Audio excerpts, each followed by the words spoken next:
guys. Injuries from the game. Trent Williams ended up having a high ankle sprain. He'll be out some time. Aziz had an MCL sprain.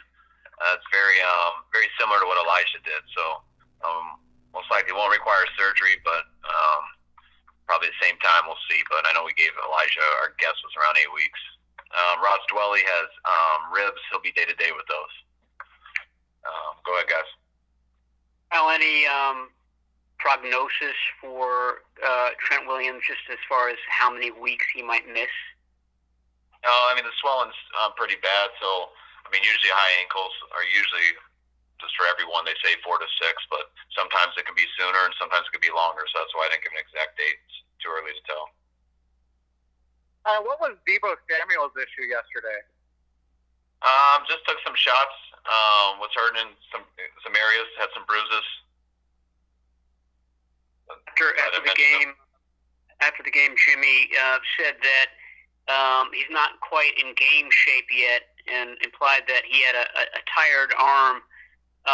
Is that an issue in your mind, and how do you address that while at the same time trying to get him and the offense back into a rhythm?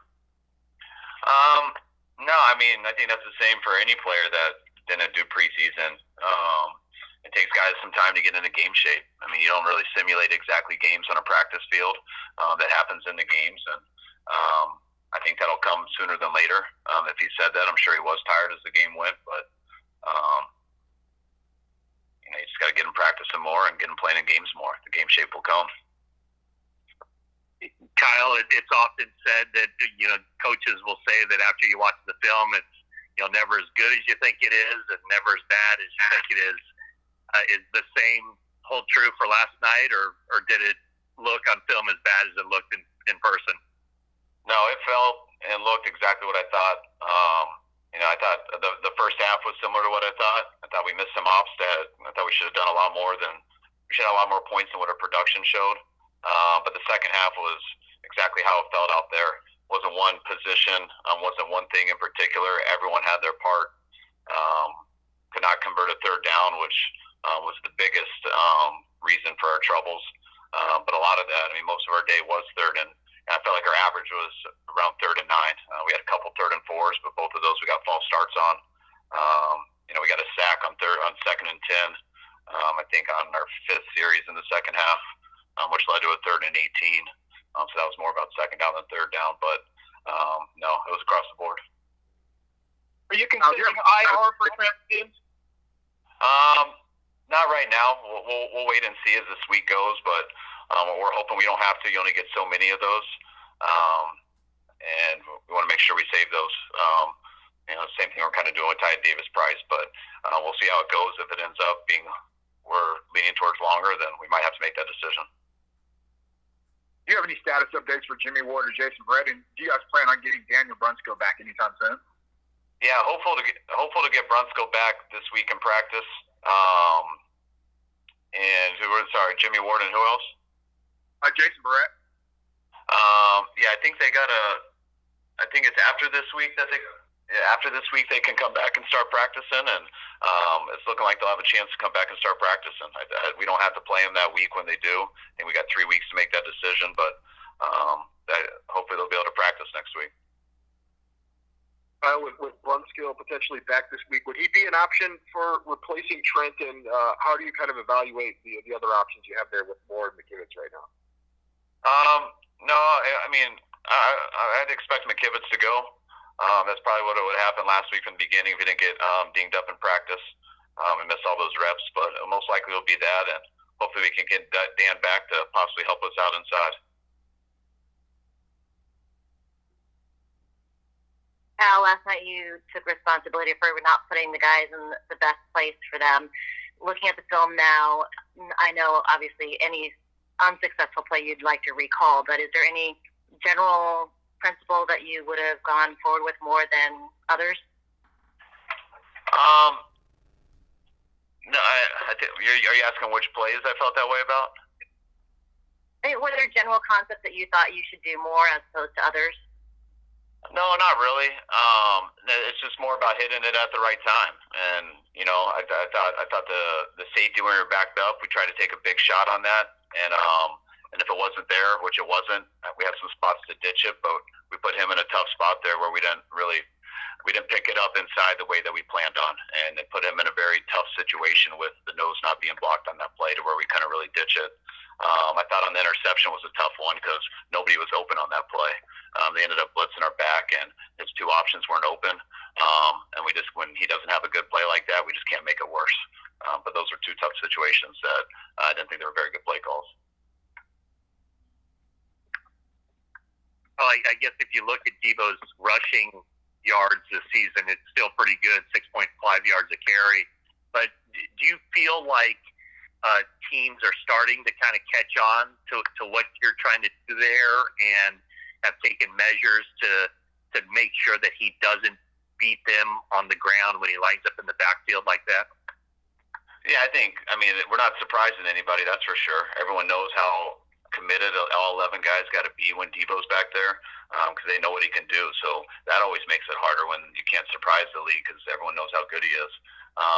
But I do think there's a few opportunities. I mean, he's still got his numbers to a degree. Didn't get them last night, but I still believe if on a number of those plays, if we can execute the blocks just a little bit better, I think Deebo's got a good chance to get a big one. And that's why you get those opportunities because he's the best guy on our team that has the chance to get the big one. And we just got to get him back there when we have a better look for him.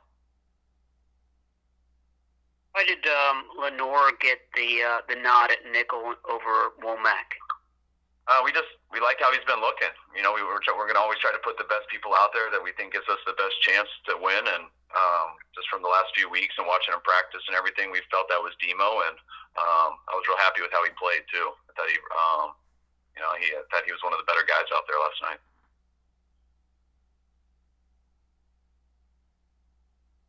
Al, have you been involved in a game before where there were 17 punts? I don't know. It doesn't feel like it, but that was different. I don't know those stats, but definitely seemed like a lot more than we're used to. And do you feel like the special teams unit as a whole had improved greatly? Yeah, I thought they did a real good job. You know, especially pinning them back there. You know, we did a real good job always keeping them inside the 20. I thought one of the biggest plays of the game was after the safety, being able to punt that ball and them start on the 19. I mean, that's very rare after a safety. Usually they get real field goal, usually real good field position. So that was real impressive. But I was real happy with their special teams. Kyle, how do you evaluate George Kittle's performance? Is he still working his way back into game shape like Jimmy? Yeah, definitely. You can't underestimate how much when guys miss time, how it is to go out and play a game like that. So yeah, George, he did some good things, but you know, he's not there yet because hasn't been playing much. It was nice to get him back in practice more last week. It was nice to get him through the game healthy, and if we can keep that trend, I know he'll keep getting back to himself.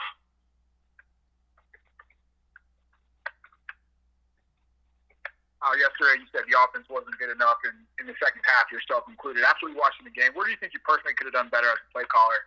What really stuck out to you today after?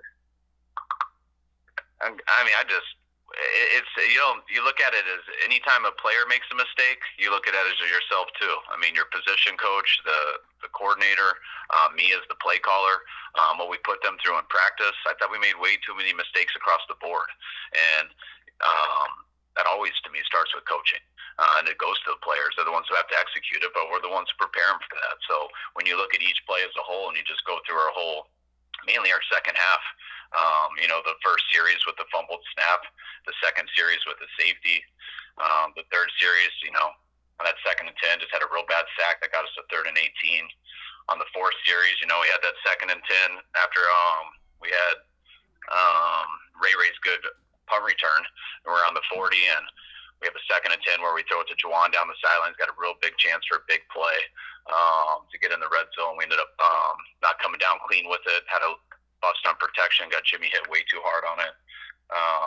And on the 5th series, just messing up a little bit in the protection to where we missed Debo, who's got K1 beat on that in-breaking route, which I think Debo's going to go to the house on it. And we're just not quite right in our protections, and we're a little off on the throw, and that's what gave them another opportunity for that big drive where they finally got the touchdown. So you look at it through the whole course of a game. When there's too much stuff going on like that, we got to make sure our guys are more consistent and give them better chances in that way, and that always starts with me. Take two more. Kyle, does Kyle, that on change? the fumble snap last night. What was your view of that? What broke down there? And also, you've had a couple of those over the last couple of weeks. Is there something to be said for just Jimmy and Jake Brendel not getting that work together in the offseason? No, we saw everyone went on one, and Jake snapped it on two. So he was just a little late with the snap. I don't know if that was the cadence out there. I haven't got to talk to them yet, but just watching on tape, everybody went. The other 4 linemen and the quarterback, and Jake was just late to snap it, so that's why they missed it. Hey, one more. And without Eric Armstead out there, how did the interior of the defensive line look to you? I mean, we obviously played good enough to win last night on defense. I mean, you hold a team to, we gave up 9 points on defense. Regardless of what happens, we should get that done and win. But not having Eric in there is a big deal. I thought we gave up a few too many clean runs, which allowed them to stick with a couple drives, and especially there at the end, it was tough that, like we're used to, you can contain Russ all day, but we didn't there in the fourth quarter, and he kept 2 drives going by us, let him get up the middle, which was disappointing. But as a whole, I mean, without a doubt, they played good enough for us to win, but it would be real nice to get Eric back this week. Did you have one, Matt?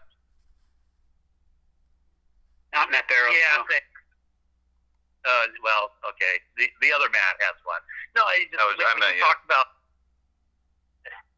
you talk about the problems that you guys experienced in the second half, do you craft your practice week differently because of it without addressing the stuff? And I realize it wasn't just one area; it's a lot of stuff across the board. But do you consciously try to address as much of that stuff during the week of practice as possible?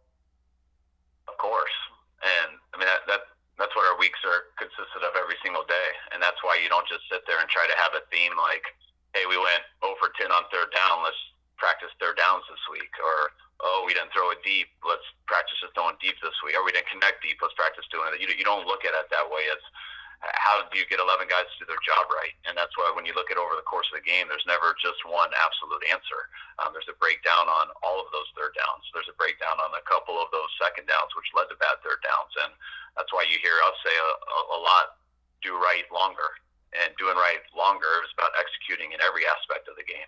So you can't just focus exactly on one thing. You got to focus on everything.